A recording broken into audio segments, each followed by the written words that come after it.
Okay.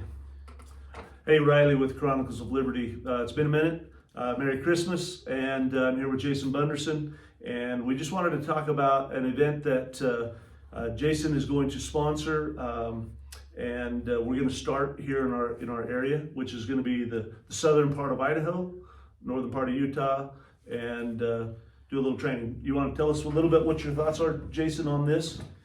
Yeah, so on the third Saturday of every month, we're going to have what's called a muster.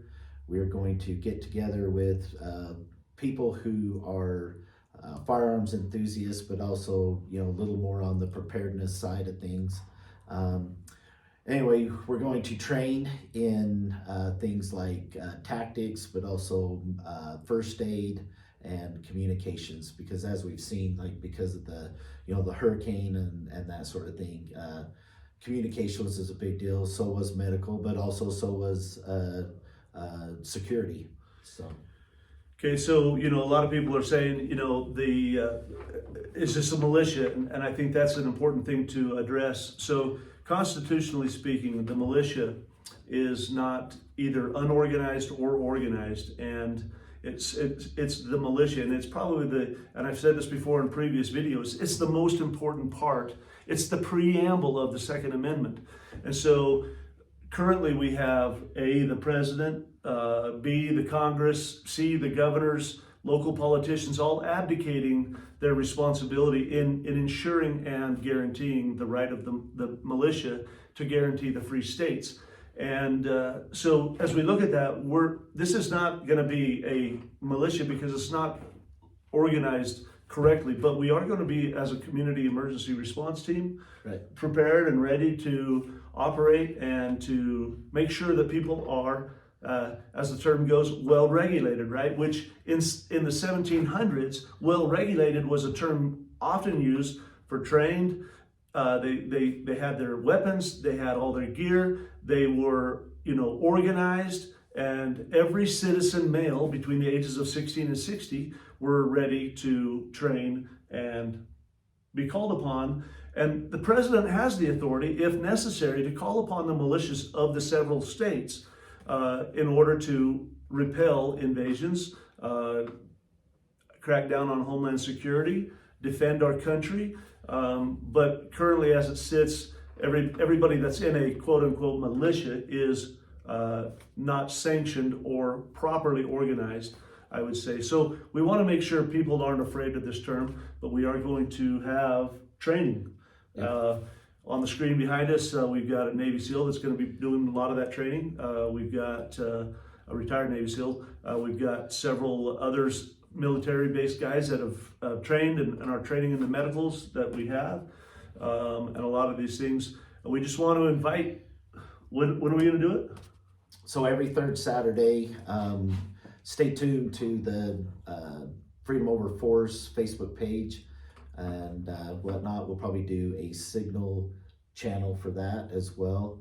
So attentively, we'll start at about 9 o'clock in the morning, and we'll go till noon. Okay. So it won't always be firearms, it'll be communications, medical, and we might even do some service projects. I think that would be a good thing for our community, get together, see what the community needs, do some service projects. I've talked to Kyler Stoker a number of times. There are some need for some fundraising for the Sheriff's Department to upgrade, radio equipment and a few things like that. So, we want to be involved in the community. This isn't a, behind the scenes, out in the woods type of situation. This is a community organization, So I've talked to Sheriff Stoker a number of times, and he supports this sort of thing. He knows that our community needs to be better prepared. He's a very preparedness-minded person. He's all about medical training. He's all about the citizens being armed. We're also going to do, once a quarter, we're going to do a concealed carry class, and he's going to come and he's going to teach the law portion of it. So, Great. Good things coming for the community. So what do you need in order to come to these kind of classes? you know, third Saturday in January is going to be cold, so we'll probably be indoors. So stay tuned, like he said, to the Freedom Over Force page. But what else? What are the key elements that we want to have? Well, the first time we're just have a meet and greet, talk about, you know, what the purpose is, what we want to accomplish. We'll probably talk about gear, that sort of thing, you know, so people can, you know, be prepared for that. You know, talk about radios, medical kits, that sort of thing. Yeah. So, Coming out of this North Carolina thing, the biggest issue everybody has said now was communications, right? Everybody lost communications out of that whole hurricane mess right. in North Carolina. So that's going to be top of everybody's mind. And there's a lot of varieties of radios, from the Baofangs and they've got everything from the 5Rs up to the 21Rs now. So there's lots of different comms that people can get. And you see behind us American Operator gear. You know, put in a plug for Jason's. He's got the best battle belt in the industry. There's unparalleled. So, you know, you can upgrade if you got what you got, come with that. And you know, body armor, plate carriers.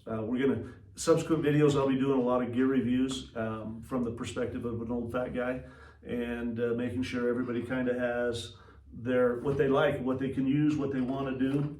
But I can attest that the battle belts and the concealed carry belts that these guys make at American Operator Gear are phenomenal. So, anything else you want these guys to know?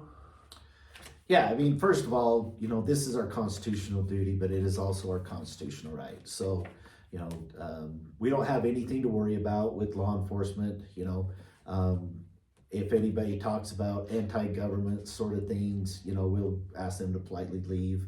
You know, so this isn't what this is all about. This is community preparedness and, you know, just flat out making better citizens. Yeah. You know, so. I was doing a lot of studying yesterday on this, and I wrote something down on an index card. I wrote this down. The founders wrote the Second Amendment as they did so as to emphasize that each individual citizen's duty to keep and bear arms precedes, explains, justifies, and directs the primary exercise of the right, and in and of itself constitutes an absolute limitation on the power of public officials. And, you know, as we each look at what our duty is, you know, we do have a responsibility. The founding fathers built this. The Constitution is the supreme law. We've talked about it, but it is going to govern how we look at the world and the views of the world and whatnot. So we look forward to having everybody out that wants to, 16 to 60. You know, we're not afraid of youth or women.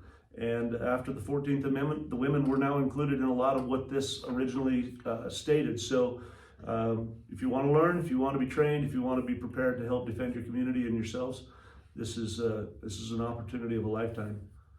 Yep. It's great training and it's cheap. So cheap. Yep, cheap. All right, guys.